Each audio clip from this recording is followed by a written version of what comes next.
the past 10 years. Except no sooner had he held her than he'd left again. Even now the memory of being fitted against him retained its bittersweet power. Heath had been the only man she'd ever wanted. No matter how many dates she agreed to, or how many years passed, she couldn't move on. Having such a single-minded heart wasn't practical or admirable. In the silent hours that stretched between midnight and dawn, it simply made her feel alone. Her chin tilted. Not that she indulged in such feelings in the light of day. She was grateful for all that she had, and all that her life was and would be. She didn't need a partner to feel complete or fulfilled, no matter how much the well-meaning members of the quilting group played matchmaker. She had her brother, her friends, and her flower farm. She looked back at the now cloud-shrouded peaks. She also had her precious high country. Bundy stopped on a hewn slab of granite to survey the valley below. Thanks to the local journalist Mabel, who ran his social media page, Bundy wore a blue collar with his name embroidered in large gold letters. Visitors to town had taken to mistaking any black kelpie for Bundy, so he'd needed something to identify him. While he was happy to pose for a selfie, some of the other kelpies and their taciturn owners weren't so used to being celebrities. White shimmered in the distance as cockatoos fluttered amongst the trees lining the Tumut River, which wound its way through the alluvial flats of the valley floor. The tension stiffening Clancy's shoulders eased. Despite the splatter of rain on the brim of her felt hat, she slowed Ash and gazed to where wisps of smoke curled from a chimney.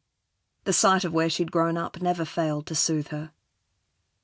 In the poor light, the red bricks of the historic homestead merged into a block of blurred colour. A vast silver roofline overhung the wide verandas that wrapped round the house. If she listened hard enough, she could still hear the echo of her parents' laughter. Soon the daffodils would bloom and brighten the dark green void between the homestead and the coach house at the far end of the garden. Her attention shifted to the neat rows of herbaceous peonies that ran in parallel lines across the adjacent paddock. Anticipation coursed through her, closely followed by relief. It also wouldn't be long until the peony buds burst into life. This was going to be her best year yet. Beside her, on the rock, Bundy remained stock still. She slipped out her phone from her coat pocket to take advantage of the rare moment of stillness. She had no idea how long the kelpie would stay, but it had been 3 days and he'd shown no sign of wanting to leave. She took the photo, despite hair whipping into her eyes and causing them to well, and managed to send the picture to Mabel. The raindrops intensified until all she could hear was the sound of water hitting taut oilskin. Bundy leaped to the ground, and Ash shifted on his feet. It was time to go. Ignoring the vibration of her mobile phone, which she'd returned to her pocket, she headed for the shortcut through the river paddock that would lead to the stables.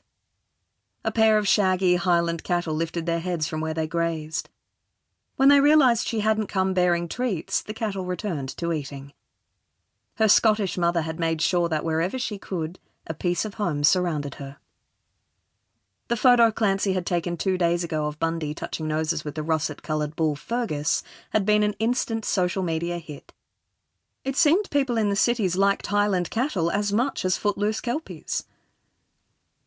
Once in the shelter of the old wooden stables, Clancy again disregarded her vibrating phone and concentrated on unsaddling Ash. Her fingers were so cold she'd more than likely drop her mobile, and the screen had just been replaced. The first of the mountain wildflowers had to be wondering at their wisdom of unfurling so early. She threw on Ash's rug. As much as she appreciated the colder months, she was looking forward to endless summer days, where the sun's warmth didn't wane until late.